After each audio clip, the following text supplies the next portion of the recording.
Hey everyone, I'm Michael Short. Come on, let's go outdoors. Welcome to Blood Indian Park, located down here in southern Alberta.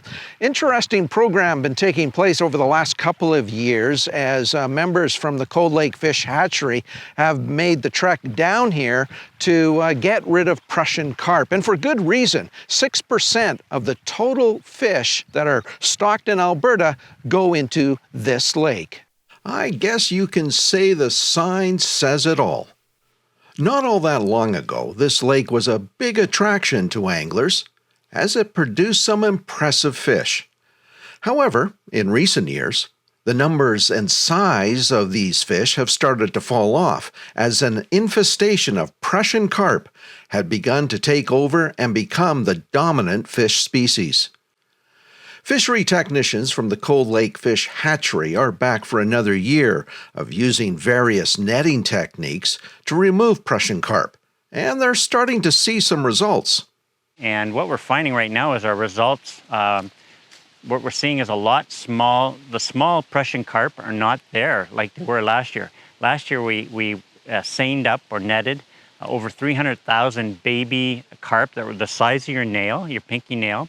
And this year, what's really fascinating, we're not getting very many of them.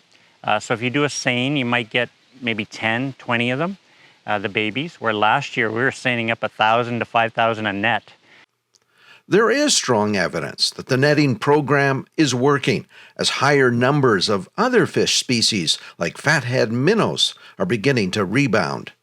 And what's really changed also is a lot of the fathead minnows that last year we didn't catch a lot of fathead minnows. This year, the baby fathead minnows are amazing. They've almost flipped the tables, and we're getting about 1,000, 1,500 fathead minnows in a net. Another tactic employed by the fishery technicians is to stock tiger and brown trout into the lake. Both species would feed on the young carp. And we have opened up the stomachs. They are eating the carp. They're also going to key up on the fathead minnows, especially the big browns. The browns here get to be, we caught them in our net 60 centimeters. And so, hopefully, like just in the past year, I was here last year, I've noticed that the water quality is a little better this year, and we're starting to see a little bit of the aquatic bugs. There's a lot more bugs in the water, a few shrimp, not very many. We're seeing leeches. So maybe the lake is kind of turning around. We're still catching the adult carp, still in the nets and the seines. Whether or not the adult population is going down. But this used to be a really significant rainbow trout fishery.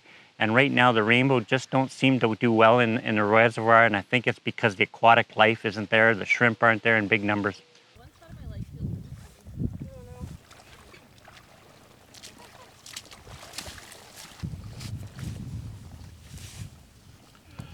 While one crew works tight along the shoreline, another group heads out into open water, hitting different parts of the lake to try and track down schools of carp. A fike net is used to funnel fish into the back of the net where they can be collected and sorted.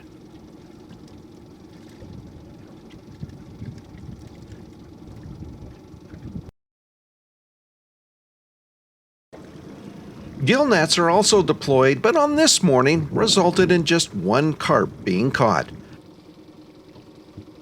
Oh, hold on. Yeah, I saw. While there is optimism that a dent is being made in the carp population, it's going to be an uphill battle. The potential for higher water levels in the reservoir could see carp swim upstream to spawn. It'll be interesting to watch the reservoir over the next few years to see what happens. I know the biologist is monitoring the population of trout here to see, who's going to win. Are we going to be able to impact the carp?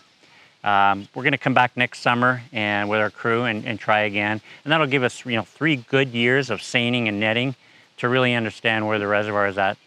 By removing these invasive species, it's hoped that the work being done by these fisheries technicians will once again restore this water body to a productive recreational fishery. Thanks for watching, everyone. From the Blood Indian Park Reservoir, I'm Michael Short. Let's go outdoors.